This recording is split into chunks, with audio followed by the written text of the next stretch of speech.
Première lecture. Lecture du livre de la Genèse. En ces jours-là, Dieu mit Abraham à l'épreuve. Il lui dit, « Abraham !» Celui-ci répondit, « Me voici. » Dieu dit, « Prends ton fils, ton unique, celui que tu aimes, Isaac, va au pays de Moria, et là tu l'offriras en holocauste sur la montagne que je t'indiquerai. » Ils arrivèrent à l'endroit que Dieu avait indiqué. Abraham y bâtit l'autel et disposa le bois. Puis il lia son fils Isaac et le mit sur l'autel, par-dessus le bois. Abraham étendit la main et saisit le couteau pour immoler son fils. Mais l'ange du Seigneur l'appela du haut du ciel et dit, « Abraham, Abraham !» Il répondit, « Me voici. » L'ange lui dit, « Ne porte pas la main sur le garçon, ne lui fais aucun mal. Je sais maintenant que tu crains Dieu.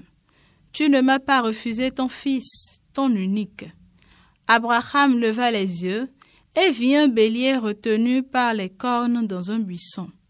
Il alla prendre le bélier et l'offrit en holocauste à la place de son fils. Du ciel, l'ange du Seigneur appela une seconde fois Abraham.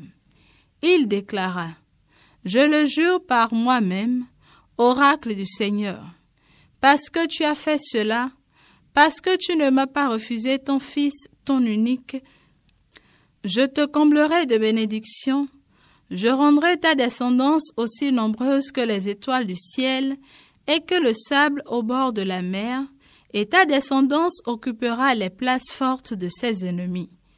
Puisque tu as écouté ma voix, toutes les nations de la terre s'adresseront l'une à l'autre la bénédiction par le nom de ta descendance. Je marcherai en présence du Seigneur sur la terre des vivants. Je marcherai en présence du Seigneur sur la terre des vivants. Je crois que je parlerai, moi qui ai beaucoup souffert. Il en coûte au Seigneur de voir mourir les siens. Je marcherai en présence du Seigneur sur la terre des vivants. Ne suis-je pas, Seigneur, ton serviteur, moi dont tu brisas les chaînes? Je t'offrirai le sacrifice d'action de grâce, j'invoquerai le nom du Seigneur. Je marcherai en présence du Seigneur sur la terre des vivants.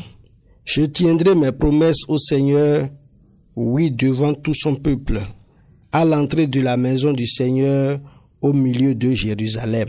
Je marcherai en présence du Seigneur sur la terre des vivants. Deuxième lecture. Lecture de la lettre de Saint Paul apôtre aux Romains.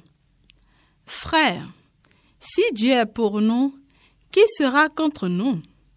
Il n'a pas épargné son propre Fils, mais il l'a livré pour nous tous. Comment pourrait-il, avec lui, ne pas nous donner tout? Qui accusera ceux que Dieu a choisis? Dieu est celui qui rend juste. Alors, qui pourra condamner? Le Christ Jésus est mort. Bien plus, il est ressuscité, il est à la droite de Dieu, il intercède pour nous. Évangile de Jésus-Christ selon saint Marc. En ce temps-là, Jésus prit avec Pierre, Jacques et Jean et les emmena, eux seuls, à l'écart, sur une haute montagne. Il fut transfiguré devant eux. Ses vêtements devinrent resplendissants, d'une blancheur telle que personne sur la terre ne peut obtenir une blancheur pareille.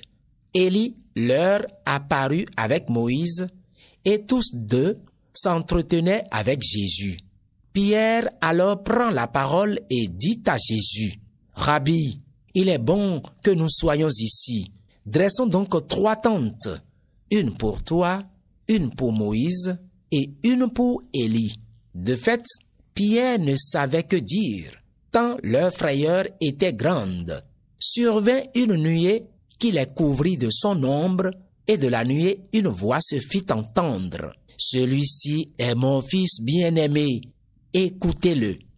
Soudain, regardant tout autour, il ne vint plus que Jésus seul avec eux. Ils descendirent de la montagne et Jésus leur ordonna de ne raconter à personne ce qu'ils avaient vu avant que le Fils de l'homme soit ressuscité d'entre les morts. Et ils restaient fermement attachés à cette parole tout en se demandant entre eux ce que voulait dire ressuscité d'entre les morts.